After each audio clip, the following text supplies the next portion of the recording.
तर त्याच्या आधी एकदा 14वा श्लोक आपण परत घेऊया.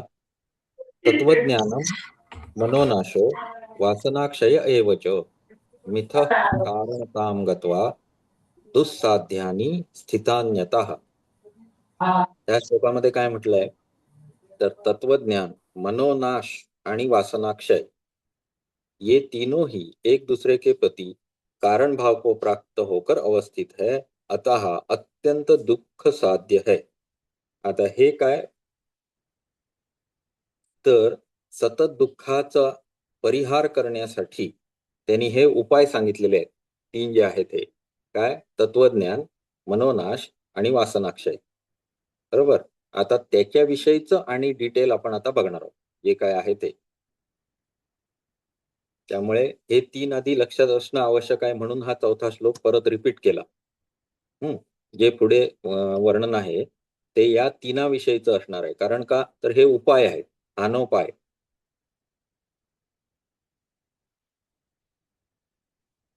चला, 1 मिनिट हा.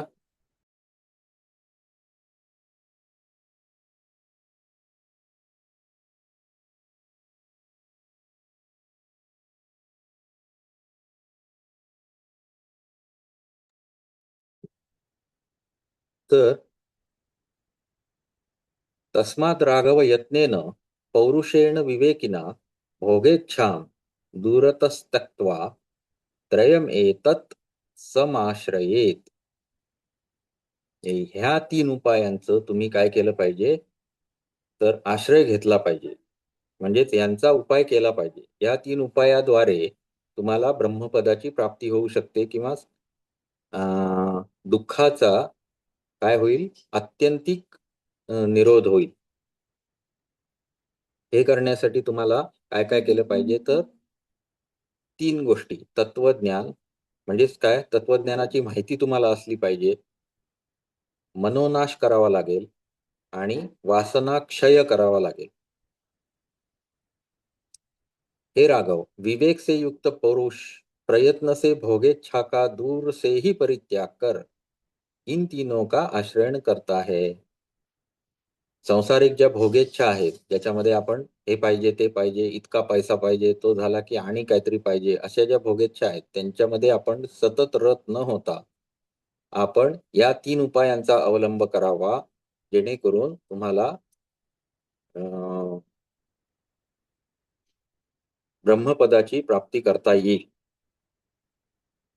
सर्वथा ते समम यावन्न स्वभ्यस्ता मुहुर्मुहु तावन्न पदम संप्राप्तिर भवती अपि समाशतैहि. जब तक उन 3 उपायों का साथ में, म्हणजे काय, एकत्रित, कलेक्टिवली तिन्हीही एकाच वेळी केले पाहिजे. जब तक उन 3 उपायों का साथ में भली प्रकार बार बार अभ्यास न किया जाए, तब तक अ, तब तक सैकड़ों बरसों तक भी परम पद की प्राप्ति नहीं हो सकती. आता इथे सैकड़ो बरस असं काही लिहिलेलं नाहीये, याने आपलं घुसवलंय. नाही, समाशतैहि, शतैहि असं म्हटलंय त्यांनी, बरोबर. सैकड़ों बरसों तक भी परम पद की प्राप्ति नहीं हो सकती. पुढे आता याच्यामध्ये हे 3 उपाय आपल्याला लिहिता आले पाहिजेत व्यवस्थित. म्हणजे वासनाक्षय म्हणजे काय, किंवा मनोनाश म्हणजे काय, किंवा पहिला काय आहे ते तत्वज्ञान. तत्वज्ञानावर काही एवढं जास्ती लिहिण्याची गरज नाहीये, कारण का ते ज्ञान, तत्वाचं ज्ञान तुम्हाला असणं आवश्यक आहे. आणि त्या अनुषंगानेच तर तुम्ही तत्वाकडे आकृष्ट होणार. नाहीतर कोणाला माहितीच नाहीये की दुःखाचा आत्यंतिक रोध कसा करायचा. त्याच्यासाठी तत्वज्ञान आहे लिहिलेलं. आणि ते ज्याला समजतच नाही तो काय उपाय करणार? बरोबर ना? त्यामुळे तत्वज्ञानाची माहिती असणे आवश्यक आहे, हे तुम्हाला नीट कळलेलं आहे. बरोबर? एवढंच तत्वज्ञान या विषयात तुम्ही लिहू शकता. आता जर तुम्हाला माहितीच नाही की प्राणस्पंदाच्या निरोधाने चित्त स्पंद थांबतो, म्हणजे संवितची उत्पत्ती होत नाही, हे जर तुम्हाला माहितीच नसेल, म्हणजेच तत्वज्ञान तुम्हाला माहितीच नसेल तर तुम्ही त्याचा उपाय तरी कसा करणार? आलं का लक्षात? म्हणून तत्वज्ञान आवश्यक आहे. तत्वज्ञान आवश्यक आहे. ते झालं. आता ते उरलेले 2 उपाय आहेत. काय? मनोनाश आणि वासनाक्षय. याच्याविषयीचं इथे जास्ती आता वर्णन केलं जाईल. बरोबर? तर हे वर्णन आपल्याला लिहिता आलं पाहिजे. तिन्हीचं. हं. पुढे, हे महामुने, वासनाक्षय विज्ञान मनोनाशा महामते समकालम चिराभ्यस्ता भवंती फलदा मुने। वासनाक्षय, आत्मविज्ञान, मनोनाश, इन तीनों उपायों का एक साथ दीर्घकाल तक जब अभ्यास किया जाता है तब वे मननशील महात्मा के लिए फलप्रद होते हैं। पुढे, एकैकशो निषेव्यन्ते यद्येते चिरमप्यलम तन्न सिद्धिं प्रयच्छन्ति मंत्राः संकीलिता इव। जिस प्रकार मंत्र शास्त्रोक्त मूर्छा मरण मारण आदि प्रतिबंधकों से प्रतिबद्ध मंत्र फलप्रद नहीं होते, वैसे ही उन तीनों में से एक का चिरकाल तक अभ्यास यद्यपि किया जाए तो भी वे फलप्रद नहीं हो सकते। आता हे तिन्ही गोष्टी एकाच वेळी करणं आवश्यक आहे. यातली एक गोष्ट जर करायला गेली नुसतीच, एखादा म्हणेल की मी प्राणारोधावरच काम करतो फक्त, बाकी काय नकोच आहे आपल्याला, तर तसं होणार नाहीये. या तिन्ही गोष्टी म्हणतात ते की म्हणजे एकाच वेळी केल्या गेल्या पाहिजेत. आता हे त्यांनी त्याचं उदाहरण कसं दिलंय, तर मंत्र जे असतात त्यांचं फलद्रूप होण्यासाठी जी शास्त्रोक्त मूर्छा मारण आदी प्रतिबंध असतात ते काढून टाकल्यानंतरच मंत्र फलद्रूप होतो, असं त्यांचं म्हणणं आहे. शास्त्रामध्ये सुद्धा या गोष्टी वर्णित आहेत. इथे मीमांसाचा हा भाग येतो सगळा. परंतु हे सगळं वर्णन जे केलेलं आहे त्याच पद्धतीनं तुम्ही जरी उपाय शारीरिक करायचा प्रयत्न काही केला, तरी सुद्धा ते तेव्हाच फलद्रूप होतील, जेव्हा तुम्हाला तत्वज्ञानाची जाण असेल, जेव्हा तुम्हाला मनोनाश म्हणजे काय माहीत आहे, चित्त आपल्या वासनाक्षय म्हणजे काय माहीत आहे, हे तिन्ही एकत्र केले तरच ते फलद्रूप होणार आहे. परचिता अपि एते सुधिया अपि च एकशः परमभ्येतुम न शक्ताः सैनिका इव। जैसे पारितोषिक आदि से स्वाधीन बनाकर दीर्घकाल तक कार्य में प्रेरित भी सेना के वीर योद्धा लोग एक एक करके अपने स्वामी राजा के अभिमुख जाने में समर्थ नहीं होते, वैसे ही बुद्धिमान पुरुष के द्वारा दीर्घकाल तक सेवा आदि से स्वाधीन कर तत्त कार्यों में योजित भी ये वासनाक्षय आदि एक एक करके अपने स्वामी परमात्मा के पास जाने में समर्थ नहीं होते।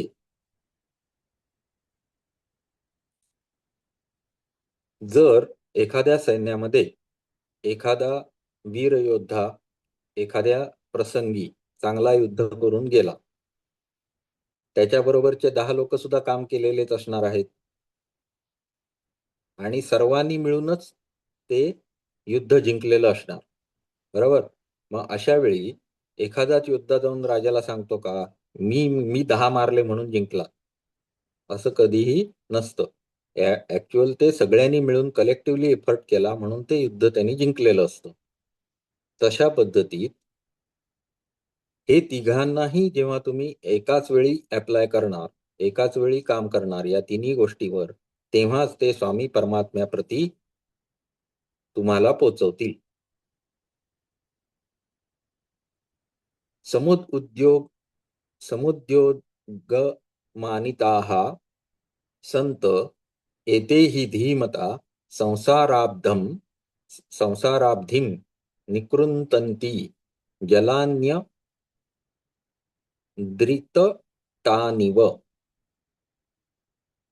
बुद्धिमान पुरुष के द्वारा एक साथ तत्त कार्यों में योजित हुए वासना क्षय आदि संसार रूपी सागर को उस प्रकार विशीर्ण कर देते हैं जिस प्रकार वारी प्रवाह पर्वत तट को विशीर्ण कर देते हैं। हम्म आता ह्याच्यात एक समजण्यार जेव्हा मनुष्य या तिन्हीचा एकाच वेळी अभ्यास करायला सुरुवात करतो, तेव्हा त्याचा संसार हळूहळू विनाश पावायला लागतो.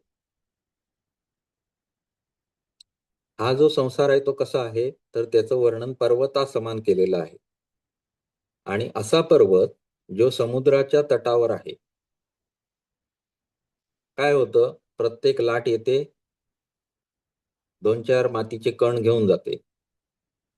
असं वर्षानुवर्षे जेव्हा होतं, तेव्हा त्या पर्वताच्या खालच्या बघितलात जर, तर मोठं भगदाड पडलेलं असतं खाली. वर्षानुवर्षे जेव्हा असं होतं त्यावेळी. अशा पद्धतीनं तुमचं जे पर्वतरूपी संसार आहे, त्याला विशीर्ण करण्यासाठी ह्या तिन्ही गोष्टी एकत्र काम करत असतात. असं त्यांचं सांगणं आहे. वासनाक्षय विज्ञान मनोनाशाः प्रयत्नतः समं सेव्यास्तव चिरं तेन तात न लिप्यसे. वासनाक्षय, आत्मविज्ञान आणि मनोनाश, इन तीनों का एक साथ प्रयत्नपूर्वक आपको सेवन करना चाहिए. उस सेवन से आप लिप्त नहीं होंगे, अर्थात लिप्त नहीं करने वाले स्वभाव में स्थित हो जाएंगे. आता जर विचार केला, तर जे आपल्याला पुरुष तत्व सांगितलेलं आहे योगदर्शनामध्ये सुद्धा, त्याचं वर्णन करताना निर्लिप्त असं केलेलं आहे. तर ते तत्व जर तुम्हाला प्राप्त करायचं आहे, तर तुम्हीच त्याच्यासारखे बनावं लागेल. मी कोण आहे हे जेव्हा तुम्ही जाणणार, तेव्हा तो तसाच स्वभावाचा असणार ना, निर्लिप्त. जेव्हा तुम्ही ह्या तिन्हीही गोष्टींचा काय उपयोग करून प्रयत्नपूर्वक वापर केला, तर तुम्ही असे व्हाल, निर्लिप्त व्हाल. त्रिभिरेतैश्चिराद् अभ्यस्तैः हृदयग्रंथयोः दृढाः निःशेषमेव तृप्यन्ति विसच्छेदाद गुणा इव. जिस प्रकार कमलनाल के उच्छेदन से विषतंतु टूट जाते हैं, वैसे ही भली प्रकार उन तीनों का चिरकाल अभ्यास करने से अत्यंत दृढ़ हृदय ग्रंथियां विशेष टूट रूप से टूट जाती है. ज्या वासना असतात, आता आपण हृदयाकाशामध्ये असं आपण वर्णन करतो सर्व गोष्टींचं, बरोबर आहे. जिथे वासनाची हे आहे, स्थान आहे, त्याविषयीचं थोडंसं वर्णन, की जसं पद्धतीनं कमळनाळ म्हणजे कमळाची देठ तोडल्यानंतर विषतंतू म्हणजे काय, आतमध्ये जे तंतू असतात ते तूट जाते हैं, वैसे ही जेव्हा जेव्हा तुम्ही या तिन्ही गोष्टींचा अभ्यास करायला सुरू करता, त्यावेळी यांना सप्लाय करणाऱ्या ज्या गोष्टी आहेत, म्हणजेच त्यांना पोषक वातावरण नष्ट होईल आणि ह्या ग्रंथी ज्या आहेत, जे प्रबल स्वरूपात संसाराची उत्पत्ती करत आहेत, हे सगळं टूट जाते हैं. म्हणजे थोडक्यात काय, तर तुम्ही जर झाडाची मुळच कापून टाकलीत, तर झाड टिकेल का? नाही टिकणार. तशा पद्धतीत त्यांचं सांगणं आहे. संसार रूपी वेलीचं मुळच तोडून टाकली. मुळच आहेत ना वासना आणि दृढ भावना आणि दुसरं काय? प्राणस्पंद. बरोबर ना? तर ती तोडून टाकलं थोडक्यात. पुढे जन्मांतर शताभ्यस्ता राम संसार संस्थितीः सा चिराभ्यासयोगेन विना न क्षीयते क्वचित. यह संसार की स्थिति सैकड़ों जन्मांतरों से मनुष्य के द्वारा अभ्यस्त है. या संसाराची जी स्थिती आहे ही आत्तापासूनची नाहीये. 100 जन्माचे पासून आहे. म्हणजे सैकडो असं म्हटलंय. म्हणजे कित्येक जन्म मनुष्य पुनरावर्ती चक्रामध्ये फिरत आहे. प्रत्येक जन्मामध्ये येतो, संसार रूपी कार्यातच व्यस्त राहतो, कर्माशय तयार करतो, मरतो. परत त्या कर्माशयाच्या अनुषंगाने जन्म घेतो पुन्हा तो कर्म करतो, संसार रूपी जगातच वावरतो, पुन्हा कर्माशय तयार करतो. अशा पद्धतीनं तो शेकडो जन्मापासून मनुष्य द्वारा अभ्यस्त है संसार की यह काय वेल. अतः उन उपायों का चिरकाल अभ्यास किए बिना ये नष्ट नहीं होगी. जोपर्यंत तुम्ही दीर्घकाळ अभ्यास करत नाही तोपर्यंत ही नष्ट होणार नाही. गच्छन, शृण्वन्, स्पृशन, जिघ्रन्, तिष्ठन्, जाग्रत, स्वप्न, स्वपन तथा श्रेयसे परमायास्य त्रयस्या अभ्यासवान भव. हे भद्र, जाते, श्रवण करते, स्पर्श करते, सूंघते, स्थित रहते, जागते, सोते, सब अवस्थाओं में उत्तम मोक्ष रूपी कल्याण के लिए इन तीनों उपायों के अभ्यास में ही आप निरत हो जाइए. सदा सर्व काळ असं त्यांना सांगायचं आहे. सदा सर्व काळ या तिघांना मिळवण्यासाठी तुम्ही सतत प्रयत्नशील राहा.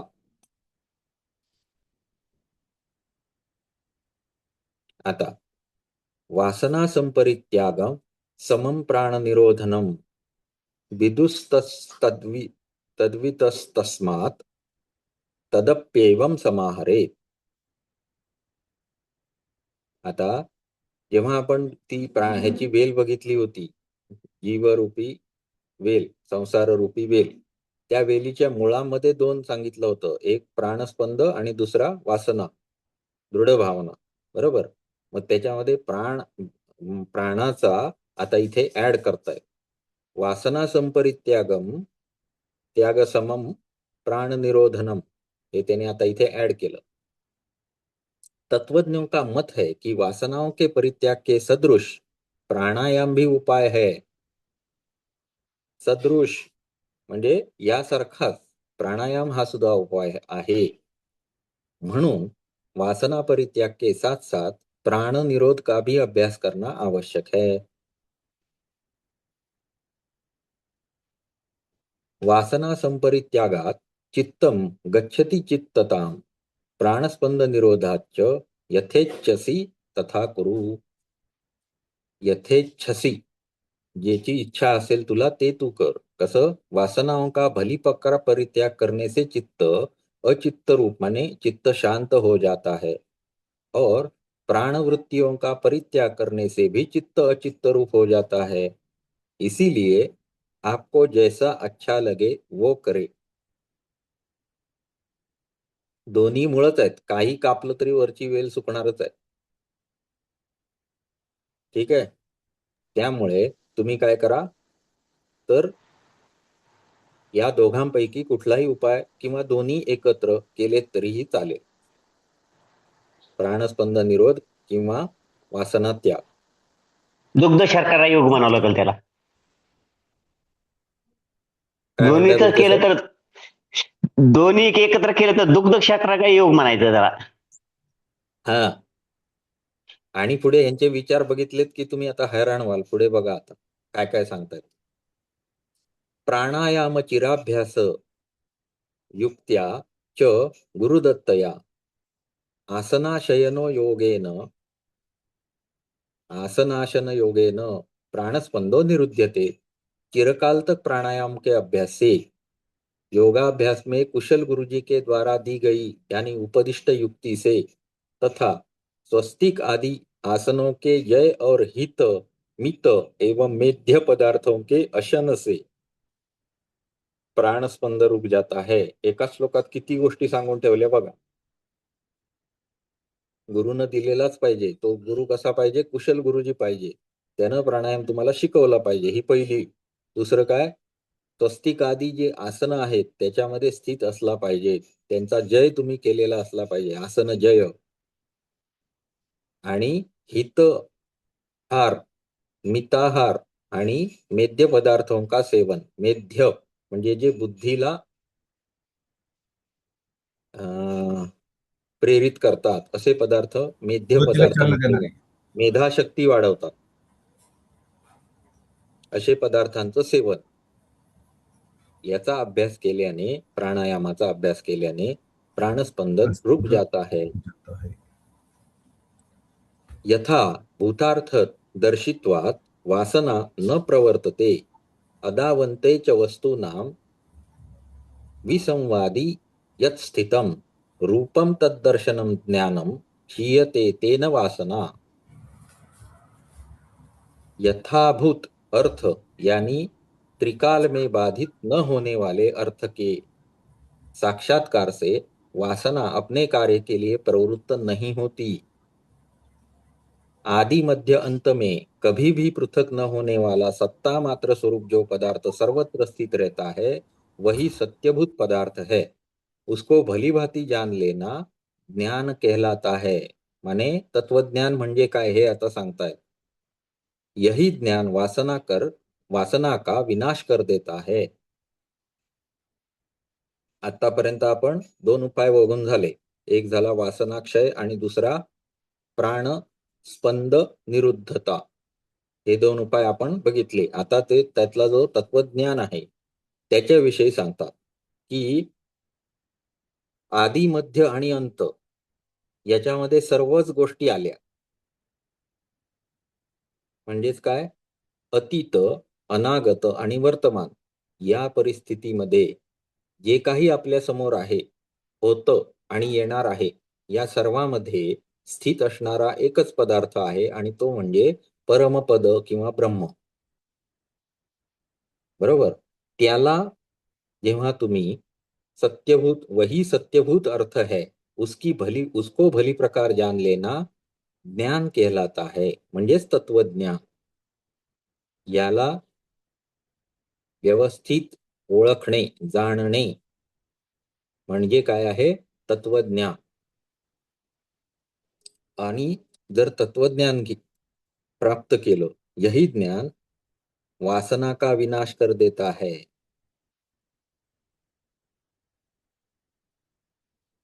पुढे निसंग व्यवहारित्वात भावन वर्जनात शरीर नाश दर्शित्वात वासना न प्रवर्तते. केवल बाह्य विषयों में आसक्ति रखने वाले मनुष्य का संसर्ग छोड़कर, जे कोणी बाह्य विषयामध्ये प्रवृत्त आहेत अशांचा संग सोडावा. छोड़कर या संकल्प छोड़कर समयानुसार प्राप्त हुए व्यवहारों के अनुष्ठान से, सांसारिक मनोरथों के वर्जन से तथा शरीर में विनाशित्व बुद्धि से वासना प्रवृत्त नहीं होती.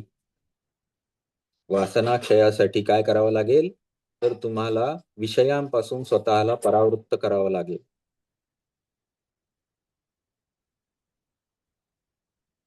बरोबर. विषयापासून परावृत्त करणे म्हणजे काय, प्रत्याहार करणे. हा, प्रत्याहार झाला. आणि दुसरं त्याच्यापेक्षा वरची गोष्ट म्हणजे काय, तर विरक्ती. विरक्तीला दुसरं काय नाव आहे, वैराग्य. वैराग्य. तर ते वैराग्य स्वतःमध्ये बिंबवावं लागेल. मग त्याच्यामध्ये त्यांनी पहिल्यांदी सांगितली गोष्ट काय, तर असे व्यक्ती जे विषयांप्रती आकृष्ट आहेत यांपासून तुम्ही आधी लांब राहा.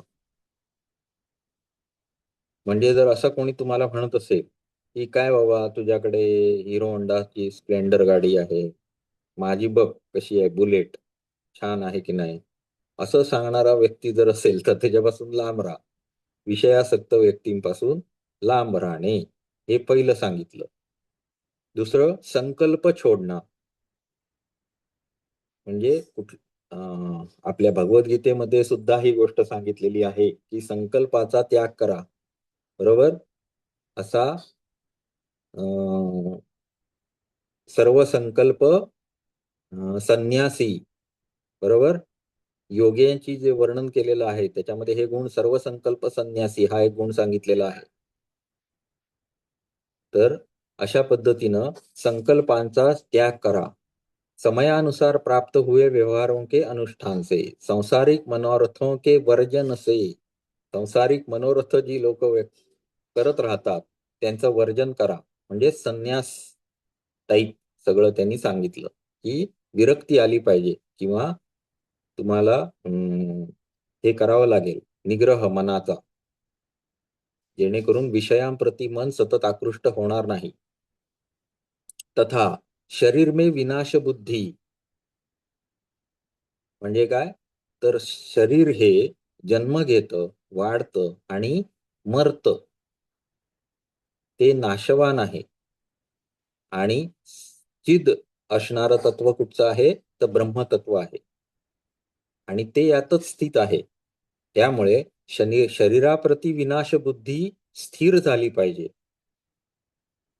आणि जे अविनाशी तत्व आहे त्याच्याविषयीचं ज्ञान वाढवलं पाहिजे. मग विनाशी तत्वामध्येच चित्त आलं, त्या चित्तामध्ये आलेल्या वासना आल्या. यांच्या प्रती जेव्हा तुम्ही विनाशीत्व बुद्धी ठेवाल तेव्हा त्या किती संकीर्ण आहेत किंवा छोटी गोष्ट आहे हे तुम्हाला समजेल. त्यामुळे एवढ्या गोष्टींसाठी वासना, हे म्हणजे वासना प्रवृत्त न करण्यासाठी एवढ्या गोष्टी स्वतःमध्ये बिंबवाव्या लागतील. कुठल्या कुठल्या आहेत? एक म्हणजे संग त्याग. संग करायचा नाही, बरोबर, विषय आसक्त पुरुषामध्ये संग न करणे. दुसरं संकल्प छोडणं, बरोबर. सांसारिक मनोरथों के वर्जन म्हणजे काय, प्रत्याहार किंवा विरक्ती आणि शरीरामध्ये विनाशित्व बुद्धी, एवढ्या सगळ्या गोष्टी तुमच्या अंगी बिंब व्हाव्या लागतील, तेव्हा तुम्हाला वासना प्रवृत्त होणार नाही. ठीक आहे. वासनेविषयीचं डिटेल तुम्हाला लिहून घेता येतं आता. वासना विभवे नष्टे न चित्तम संप्रवर्तते सशांत संशांते पवनस्पंदे यथा पांसुनर सुरनभस्थले सुरनभस्थले पांसुरनभस्थले। जिस प्रकार पवन स्पंद के शांत होने पर आकाश तल में धूली नहीं उड़ती, बरोबर ना. जमिनीवर जी धूळ असते ती वाऱ्यामुळे आपल्याला वरती उडताना दिसते आणि जर वारा नसेल तर काय होते, ती शांत होते, परत खाली बसते. वैसे ही वासना रूपी धन संपत्ति का विनाश होने पर लज्जावश चित्त यत्र तत्र उडता नहीं है. वासना रूपी जी धनसंपत्ती आहे ती जर नष्ट केली तर काय होतं, वासना उद्भवत नाही आणि त्याची धूळ चित्तामध्ये उडत नाही. आणि चित्त कसं नष्ट होतं, तर लज्जावश चित्त यत्र तत्र उडता नाही है. ते वासना वासना म्हटल्यानंतर विषयांप्रती आकृष्ट झालं, तसं होत नाही असं यांनी सांगितलं. म्हणजेच इथे प्राणस्पंद निरोध हा उपाय महत्वाचा इथे आता पुढे वर्णन केला जाणार, बरोबर. कारण इथे उदाहरण कसलं दिलं, वाऱ्यानं धूळ उडते, वारा नसेल तर धूळ धूळ उडत नाही. शरीरामध्ये वाऱ्याशी संबंधित गोष्ट काय आहे, प्राण, आणि प्राणाच्या स्पंदनाने चित्तामध्ये स्पंद होत असतो, हे आपण बघितलेलं आहे. मग तो आता पुढे सांगतील. यह प्राणपवन स्पंदः चित्तस्पंदः स एव हि तस्मात् जगति जायन्ते पांसवो अवकरादिव। जो प्राणवायु का व्यापार है वही चित्त स्पंदन है. चित्ताच्या स्पंदाला कारणीभूतच प्राणवायू आहे, प्राणाचा व्यवहार किंवा व्यापार आहे. प्राणस्पंद हा चित्तस्पंद उत्पन्न करतो. उसी से समझ जगत उस प्रकार उत्पन्न होते हैं जिस प्रकार धूली आदि के ढेर से रज उत्पन्न होता है. त्या स्पंदामुळेच जगताची उत्पत्ती सांगितलेली आहे. संविद उत्पन्न होतं म्हणजे जगत उत्पन्न होतं, त्याला कारणच चित्तस्पंद आहे आणि चित्तस्पंदाचं कारण प्राणस्पंद आहे. तर पुढे प्राणस्पंद जये यत्नः कर्तव्यो धीमतो चकैः उपविश्यो अपविश्यैक चित्तैकेन मुहुर्मुहु. हे श्रीरामजी, बुद्धिमान पुरुषने धीमता, धीमता म्हणजे बुद्धिमान, धीमतोच्चकैही म्हणजे उच्च कोटीचे बुद्धिमान, बुद्धिमान पुरुष ने एकाग्र चित्त से एकांत में बैठकर प्राणवायु को स्पंदन के ऊपर विजय पाने के लिए बार बार खूब प्रयत्न करना चाहिए. एकांत स्थानी बसून. पुढे काय? अनेक वेळा, बार बार, आणि ते सुद्धा भरपूर प्रयत्न केला पाहिजे.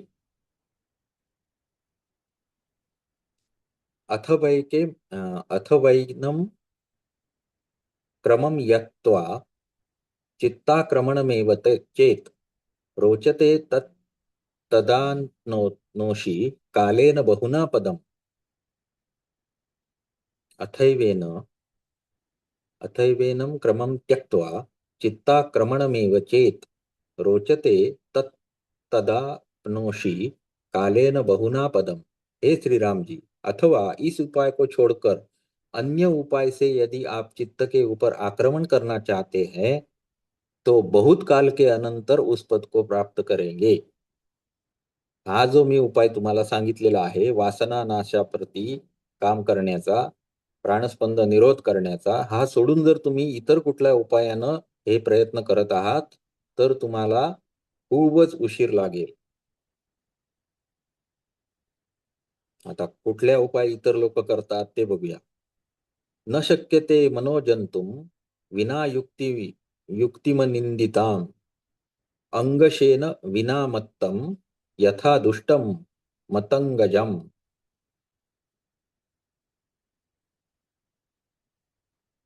इन दोनों, आता इथे खालच्या श्लोकामध्ये अध्यात्मविद्या अधिगमः साधू संगम एवच, खालच्या श्लोकात बघा, ते 35व्या श्लोकामध्ये हे दोन उपायाविषयी 34व्या श्लोकात बोललेत.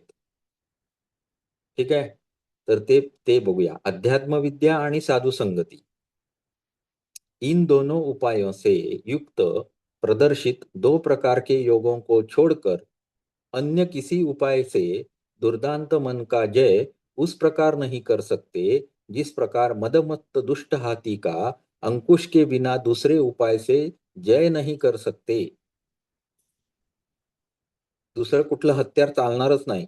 काय लागेल तर मदमत्त हाथीला जर हे करायचं असेल, काबूत ठेवायचं असेल तर त्याला तो अंकुशच पाहिजे. म्हणून अध्यात्मविद्या आणि साधू संगती हे उपाय तुम्हाला करावे लागतील.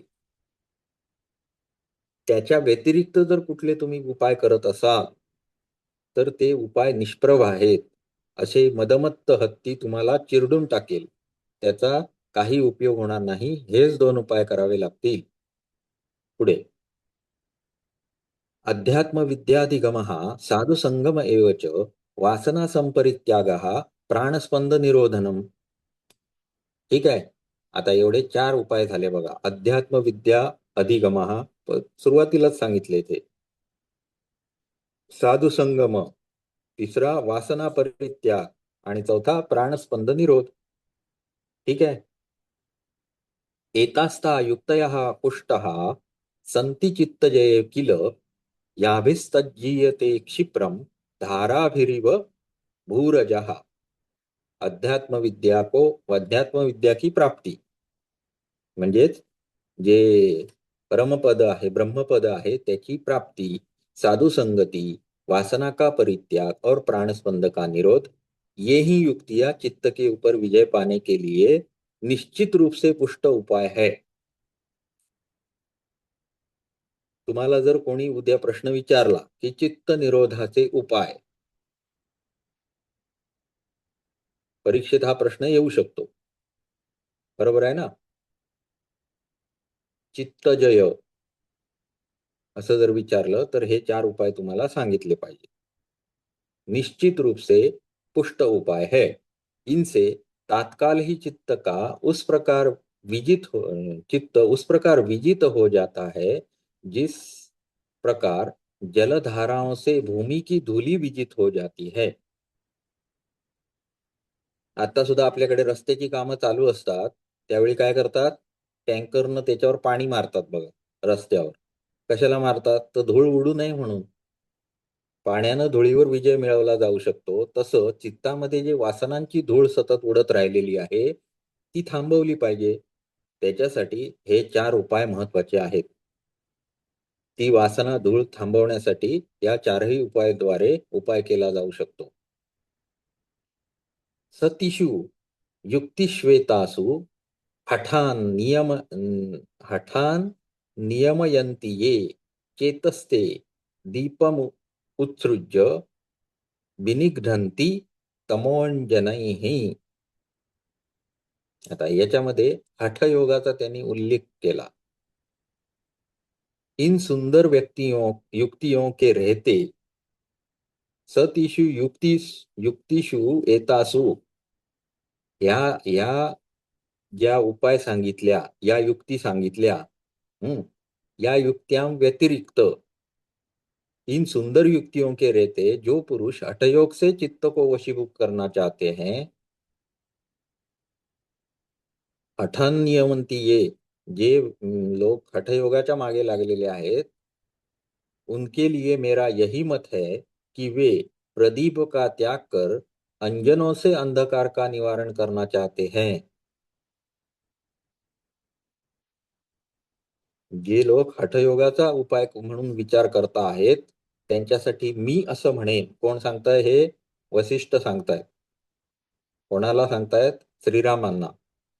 त्यांनी हठयोगाची विद्या सांगितलेली नाही. त्यांनी काय सांगितलं? जर तू हठयोग केलास तर काय होईल? तर तू अंधकाराच्या नाशासाठी जात आहेस. तर अंधकार नाश करण्यासाठी काय करावं लागेल? दीप प्रज्वलित करावा लागेल. बरोबर आहे. पण तू काय करशील? तर डोळ्यात अंजन घालून अंधारात बघशील काय दिसतंय. डोळ्यात अंजन घालून अंधारात काही दिसणार आहे का? नाही. पण तो एक उपाय म्हणून तू केलास. त्याचा काही म्हणजे उपाय होईल का? थोडक्यात सर हा? वशिष्ठ हे क्रिटिसाइज करायला लागले हठयोगाला असंच का? बाबा, कळलं तुम्हाला. हा. अशा गोष्टी आपल्याला भरपूर ठिकाणी बघायला मिळतात. जसं की योग दर्शनामध्ये बौद्ध दर्शनाला क्रिटिसाइज केलेलं आहे किंवा पण अनेक सर ठिकाणी अनेक दर्शनांना एकमेकांना क्रिटिसाइज करण्याचा आणि ते पण त्यांनी स्वतःच म्हणजे त्यावेळी ह्या तद्विध संभाषा होत होत्या. आता असा कोणीतरी हठयोगाचा व्यक्ती यांच्याबरोबर कधीतरी काय म्हणतात त्याला संभाषेला बसलेला असू शकतो, ज्याच्यामध्ये कोणाचा तरी विजय झालेला असेल, कोणाचा तरी पराजय झालेला असेल, आपल्याला माहिती नाही. परंतु यांचे विचार हठयोगाविषयीचे असे होते हे आपल्याला इथे समजतं. ठीक पण आहे. हठयोगात पण चित्त निरोधनाचा उपाय आहेच की सर. हा, हठयोगात पण चित्त स्थिर करण्याचा उपाय आहेच आहे की. हो. पण हठयोगामध्ये पण काय सांगितलेलं आहे की चित्त नाश करावाच लागेल आणि जोपर्यंत प्राण थांबत नाही तोपर्यंत चित्त थांबत नाही. त्याच्यासाठी एक सूत्र आहे, आठवेल की सांगतो. श्लोक आहे चलेवाते चले हठयोगातलाच. चित्तम चलेवाते हा चले चित्तम हा चले चलेवाते वाचे चले चले चित्तम चित्तम. हा निश्चले निश्चले निश्चले निश्चलं भवेल भवेत योगेश ततो वायू स्थानच आपमध्ये ततो वायू ततो निरोधेत. वायू निरोधयेत. हा श्लोक आहे. म्हणजे तिथे सुद्धा प्राणस्पंद निरोध हाच उपाय सांगितलेला आहे. वेगळा कुठला उपाय सांगितलेला नाही चित्तासाठी. ठीक आहे. चित्त निरोधासाठी तोच उपाय सांगितलाय हठयोगामध्ये पण.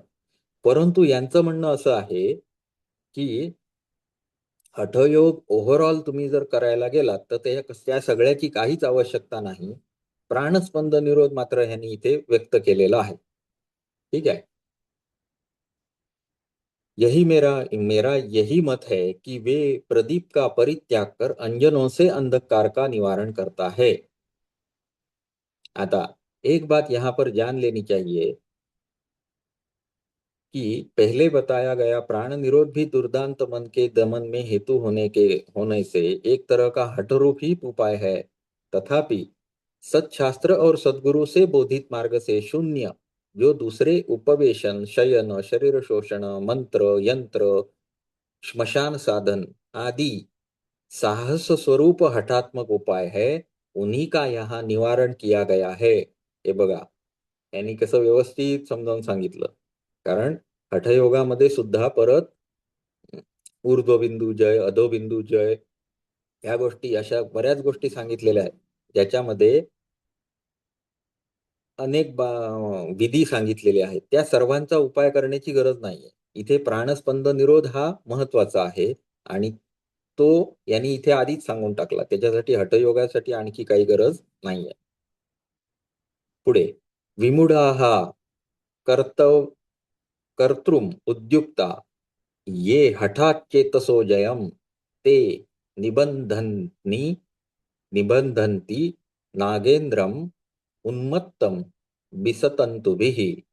जो मूढ़ पुरुष हठयोग से चित्त का जय करने के लिए उद्योगशील है, वे उन्मत्त नागेंद्र को मानो कमल तंतुओं से बांधने के लिए उद्युक्त है। उन्मत्त नागेंद्राला कमळाच्या तंतूनी बांधायला निघालाय, ते बांधू शकेल का? शक्य नाही, कारण तो तोडून टाकेल. ते त्याच्यात काही, म्हणजे ते उपाय जे आहेत ते काय आहेत? कमजोर आहेत. त्या उपायांनी काम होणार नाही, असं यांचं म्हणणं आहे. पुढे चित्तम चित्तस्य वा दूरम संस्थितम स्वशरीरकम साधयन्ति समुत्सृज्य युक्तिम ते तान हठान विदुः। अजून सोडत नाहीत हठयोगाला, पार अगदी धुवून टाकणार. आता बघा, बतलाई गई इन 4 युक्तियों का त्याग कर जो पुरुष चित्त या चित्त के निकटवर्ती अपने शरीर को स्थिर करने के लिए दूसरा यत्न करते हैं।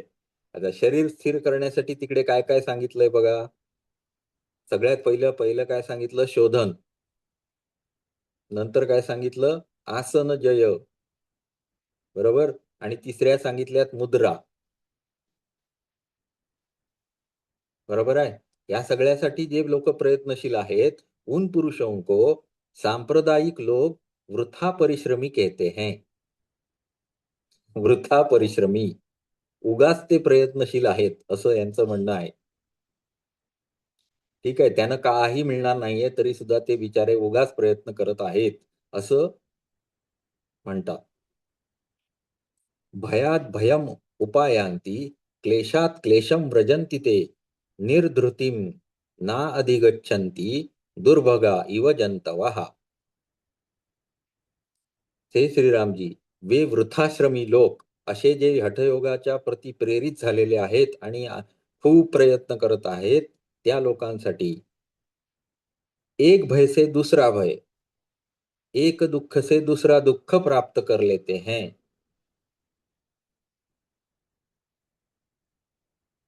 भाग्यहीन पापी जंतुओं की तरह वे कहीं भी उत्तम धैर्य रूपी विश्रांती प्राप्त नहीं करते. म्हणजे बाकीचे जेवढे उपाय आहेत हठयोगामध्ये करून घेतले जातात ते सर्व व्यर्थ आहेत. त्याच्यामुळे एका भयापासून दुसरं भय, एका दुःखापासून दुसरं दुःख, एवढंच फक्त पदरात पडतं. आणि जसे भाग्यहीन पापी, आता इथे जाती आयु भोग, भोग जे वाटायला येतात हे वाईटच असतात असं नाहीये, पण ज्यांच्या पाप असेल त्यांच्यासाठी काय असेल तर दुःखच भोगावं लागणार, भोग प्रती, बरोबर ना. अशा जंतुवांच्या त्यांची काय केलेली आहे? तुलना केलेली आहे. म्हणजे जे पाप भोगण्यासाठी पृथ्वीवर आलेले आहेत आणि त्यांना शरीर स्थिर करण्याचे उपाय आता करून घेतले जात आहेत, त्यामुळे त्यांना क्लेश पीडा होतो आहे, अशा पद्धतीचं भाग्य त्यांच्या नशिबात आहे, असं त्यांनी त्यांना म्हटलेलं आहे हठयोग्यांना. ठीक आहे, म्हणून ते सगळे आसनाला बसतात, अजून काय शरीर स्थिर करण्याचा प्रयत्न करतात. तर हे सगळे भाग्यहीन पापी जंतुओं की तरह वे कभी कहीं भी उत्तम धैर्य रूपी विश्रांति प्राप्त नहीं कर सकते.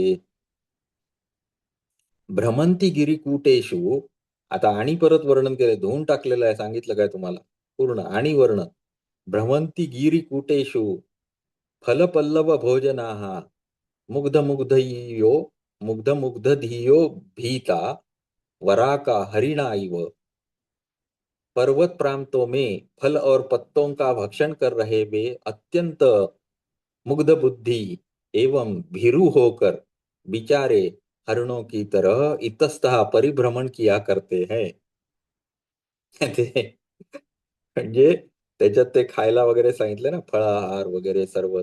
आणि तर हे सगळं ते त्यांच्या दृष्टीने काय आहे, चुकीचं आहे असं त्यांचं म्हणणं आहे. पुढे लून शीर्णांगी तदीया पेलवांगिका न क्वचित याति विश्वासम मृगी ग्रामगता यथा. जिस प्रकार गांव में आई हुई मृगी किसी का विश्वास नहीं करती, वैसे ही उन पुरुषों की चारों ओर से छिन्न शीर्ण तथा तुच्छ अंग वाली बुद्धि किसी पदार्थ में विश्वास नहीं करती. म्हणजे एवढं त्यांचं अधम मानलेले आहेत त्यांनी. पुढे कल्लोल, ह्याच्यात काही एक्सप्लेनेशनची गरज नाहीये ना. कल्लोल म्हणजे नको आता करायला, कारण आपण हठयोग पण शिकतो, करतो पण. कल्लोल कलितम चेतस तेषाम जल इवाहित अहिते प्रोह्यते प्रपतद्दूरम तृणम गिरिनदीष्विव. मला असं पहिल्यांदा वाटत होतं की हिंदीच्या भाष्यकारानं हठावर एवढं हे केलंय असं. नंतर श्लोक वाचल्यानंतर लक्षात येतंय की हे नाही, हे त्यांनीच लिहिलेलं आहे, त्याचंच भाषांतर आहे. वशिष्ठ ऋषीच हठयोगाला हे मानतात, तुच्छ योग मानलेला आहे त्यांनी. पुढे कल्लोल कलितम चेतस्तेषां जल इवा अहिते प्रोह्यते प्रपतद्दूरम तृणम गिरिनदीष्विव. उनका तरंग सदृश अतिचपल मन, म्हणजे या हठयोग्यांचा काय असतं, मन हे अतिचंचल असतं. कशाप्रमाणे? जलमे तरंगों की तरह, पाण्यावर जे तरंग उठतात त्याप्रमाणे ते अतिचल असतं मन. भयस्थानों में ही उत्तरोत्तर जाता रहता है, त्यांना भयाकडेच नेतं. त्यांचं मन कसं होतं, भीरू होतं. और पर्वत की चोटी से गिर रही प्रबल प्रवाह से युक्त नदियों में निपतित तृण जिस प्रकार अति दूर बह जाता है, वैसे ही उनका विषयानुपत्ति स्वभाव चित्त राग आदि से बलपूर्वक अति दूर खींच जाता है. म्हणजेच जसं एखाद्या मोठ्या जलप्रवाहामध्ये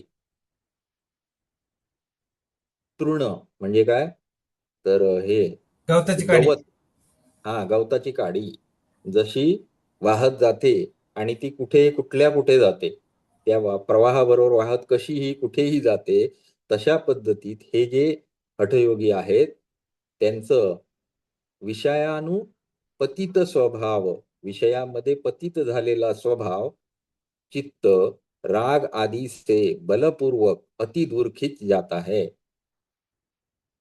कालम यज्ञ तपोदान तीर्थ देवार्चन भ्रमैहि चिरम आधिशतोपेताः क्षपयन्ति मृगा इव. अब मोक्ष रूप फल जिसका निश्चित है, उस धर्ममेघ नामक समाधि का परित्याग कर यज्ञ दान आदि का, जिनके अनुष्ठान में क्लेश अधिक फल कम तथा मोक्ष फलत्व में संदेह है, अनुष्ठान भी केवल क्लेशमय ही है, यो प्रकृत विषय की प्रशंसा के लिए कहते हैं कालम इत्यादि से. काय, जिस प्रकार मृग कालक्षेप करते हैं, वैसे ही यज्ञ तप दान तीर्थ देवार्चन आदि भ्रमों के कारण असंख्य मानस पीड़ाओं से युक्त होकर मनुष्य वृथा कालक्षेप करते हैं. कालक्षेप म्हणजे काय, तर वेळ घालवणे, आयुष्य खर्च करणे. खर्च करणे किंवा नष्ट करणे, असं यांचं म्हणणं आहे. काय काय करतात हठयोगी, तर यज्ञ, तप, दान, तीर्थ, देवार्चन या सर्व भ्रमों के कारण असंख्य मानस पीड़ाओं से युक्त होकर मनुष्य कालक्षेप कर रहे हैं. हठयोग कर रहे हैं म्हणजे कालक्षेप कर रहे हैं असं यांचं व्यर्थ म्हणणं आहे. व्यर्थ आयुष्य खर्च करतात. हा, व्यर्थ आयुष्य खर्च करत आहेत. आत्मतत्वं विधिवशात यदाचित केचिदेव ते दुःखदोष शतादग्धा विदन्ति न विदन्ति वा. राग आदि सैकड़ों दोषों से झुलस गए वे आत्मस्वरूप नहीं जान पाते और उनमें से कोई लोग ही कभी दैववश आत्मस्वरूप जान पाते हैं. त्याच्या तरी एखादा विरळाच फक्त दैववश म्हणजेच काय, ईश्वराच्या कृपेने आत्मस्वरूप जान प्राप्त पाते. करू शकतो. पण मी जे 4 उपाय सांगितलेले आहेत ते मात्र 100% तुम्हाला काय करतील, ब्रह्मपदाची प्राप्ती करून देतील. आगमापायिनो अनित्या नरक स्वर्ग मानुषैः पापोत्पातकाराः क्षीयन्ते कंदुका इव. उत्पत्ति एवं विनाशशील एकत्र स्थिर न रहने वाले तथा स्वर्ग, नरक और मनुष्य के भोग विशेषों के कारण गेंद की तरह निपतन और उत्पतन कारक शरीर वाले होकर वे मरण आदि से पीडित हो जाते हैं. यांचा पुनर्जन्म कधीच थांबत नाही. ते कधी स्वर्गात जातात, तिथून नरकात जातात, परत मनुष्य योनीत येतात. अशा पद्धतीत त्यांचा पुनर्जन्म हा सतत होत राहतो. उत्पत्ती आणि विनाश हे त्यांचे थांबत नाही. आता पुढे त्याचंही वर्णन केलंय परत. इतो गच्छन्ति नरकम ततः स्वर्गमिहैव च आवृत्तिर्भिर्निवर्तन्ते आवृत्तिभिर्निवर्तन्ते सरसीव तरंगकाः. जिस प्रकार तालाब में तरंगे आती रहती है एका पाठोपाठ एक, वैसे ही इस मृत्युलोक से नरक की ओर जाते हैं, तदनंतर वहां से स्वर्ग की ओर जाते हैं और फिर यही मृत्युलोक में आते हैं. यूं सैकड़ों आवर्तनों में घूमते रहते हैं. बघा, हठयोगाविषयीचं यांचं मत आहे हे. हठयोगाची लयच इज्जत काढली. हा हठयोगाची लयच इज्जत काढली यांनी. हा आता तुम्हाला असा प्रश्न विचारला जाऊ शकतो माझ्यासारखा परीक्षक आला तर, शांडिल्य उपनिषदानुसार हठयोगाविषयीचे मत लिहा. पण आजपर्यंत कधी परीक्षेला हा प्रश्न आलेला नाही. ठीक आहे. शांडिल्य उपनिषदाच्या 92व्या सर्गानुसार निर्वाण. योग वसिष्ठाच्या सर शांडिल्य उपनिषद म्हणत आहेत तुम्ही. सॉरी शांडिल्य नाही, योग वशिष्ठानुसार तस्माच्च एताम परित्यज्य. तर तेव्हा तुम्ही या सगळ्याचा त्याग करा. दूरदृष्टीम रघुनंदन शुद्धाम संविद आश्रित्य वीतराग स्थिरो भव. हे रघुनंदन, इसीलिए आप वर्णित हठादिरूप दुष्ट बुद्धि का परित्याग का शुद्ध संविति का आश्रयण किंवा परिज्ञान कर राग शून्य होकर सुस्थिर हो जाइए, असं त्यांनी उपदेश केला. कोणाला? रामाना. तुम्ही हठयोगाच्या भानगडीत पडू नका असं त्याने उपदेश केलेला आहे. पुढे ज्ञानवानेन सुखवान ज्ञानवानेन जीवती ज्ञानवानेव बलम तस्मात् ज्ञानमयो भव. इस संसार में ज्ञानी ही सुखी है, ज्ञानी ही जीवित है और ज्ञानी ही बलवान है. इसलिए आप ज्ञान प्रचुर हो जाइए. म्हणजेच ज्ञानयोगाचं महत्व पण इथे आलंच. बरोबर आहे. म्हणजे तुम्हाला चित्तावर प्रभुत्व मिळवायचं असेल तर तुम्हाला चित्ताची वेल कशी आली हे समजलं पाहिजे. आणि मग ती वेल तयारच होऊ नये. संसाराची वेल कशी तयार होते हे तुम्हाला माहिती पाहिजे. त्याची बीज तुम्ही शिकून घेतलेली आहेत. मग ह्यांनी जे उपाय सांगितले ते पण तुम्हाला आचरणात आणले पाहिजेत. तत्वज्ञान केलं पाहिजे, वासनाक्षय केला पाहिजे, प्राणस्पंद निरोध केला पाहिजे आणि मनोनाश केला पाहिजे. बरोबर आहे. या सर्वांचा उपाय कसा करायचा आणि या सगळ्याचं डिटेल आपण या सगळ्या अध्यायामध्ये बघितलं. बरोबर. पुढे संवेद्यम वर्जितम अनुत्तमम संवेद्यम वर्जितम अनुत्तमम आद्यम एकम संवित्पदम विकलनम कलयन महात्मन हृद्येव तिष्ठ कलनारहितः क्रियां तु बापरे कुर्वन् न कर्तृपदम एत्य शमोदितश्रीः.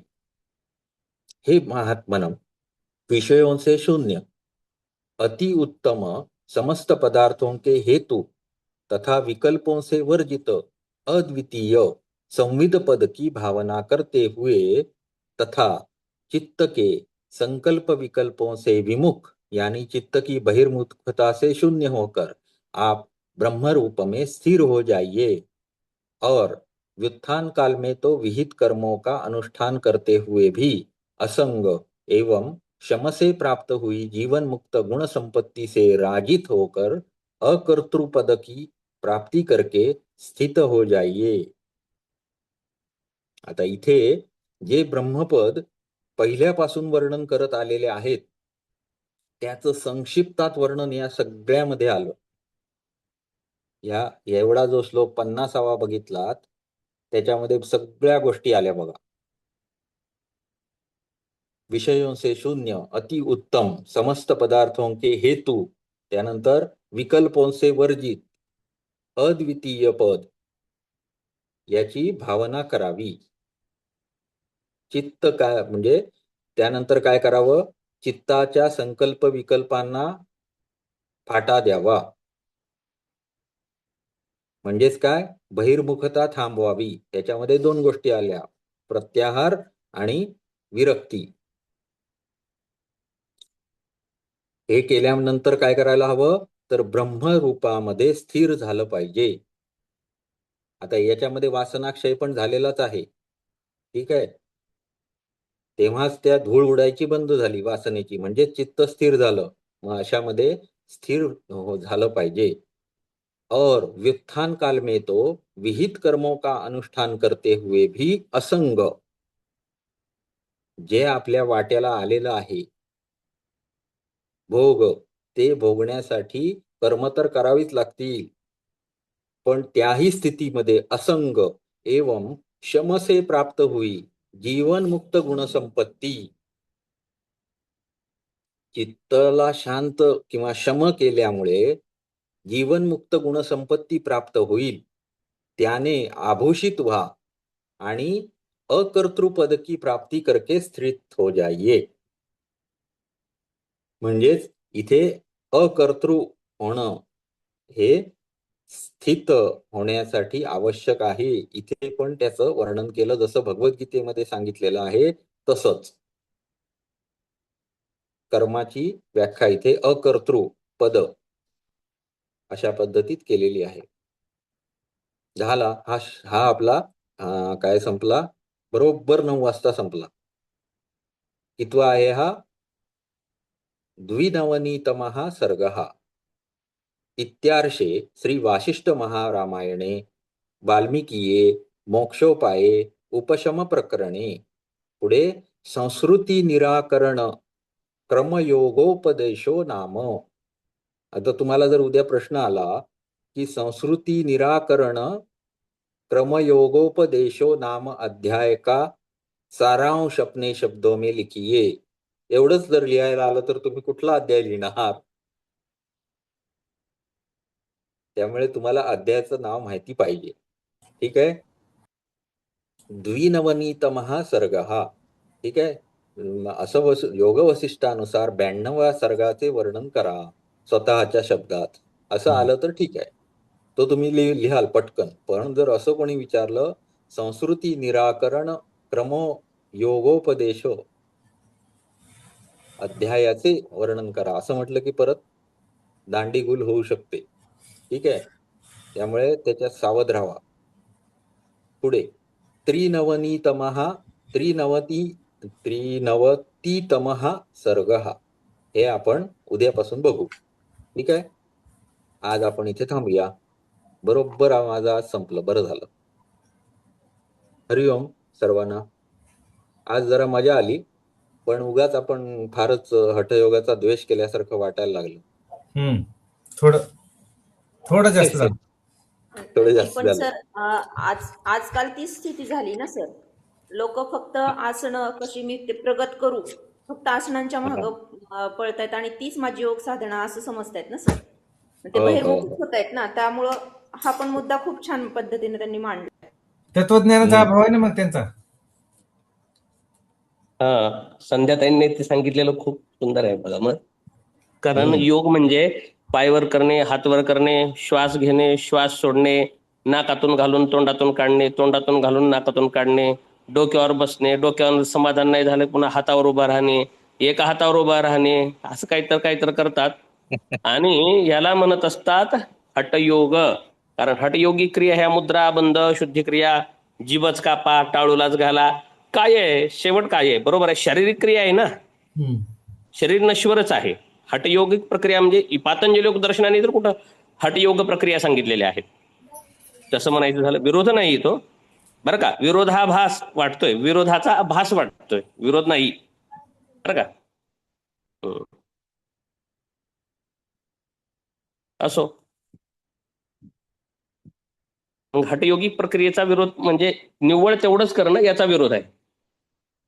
मग याने काही होणार नाही असं सांगायचं. आणि मग असा जर विरोध असता तर संध्याताई स्वामी स्वात्माराम योगी यांनी सुद्धा विरोधच केलेला आहे. मग आता हठयोग प्रदीपिकेमध्ये सुद्धा बघता येईल पहा.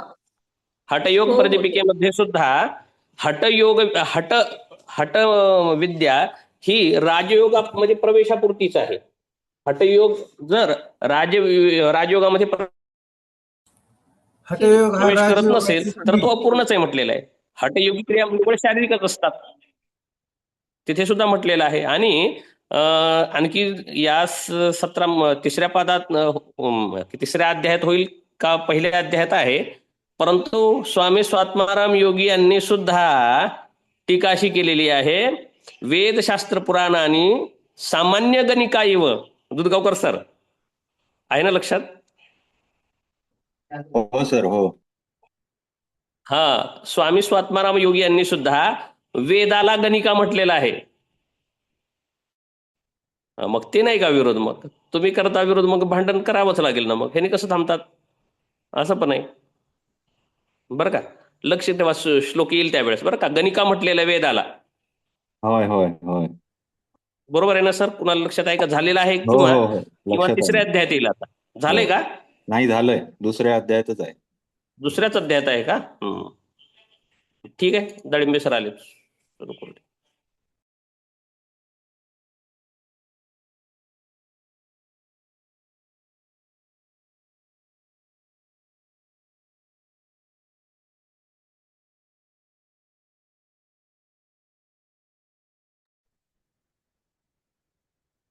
ओम सर्वांना.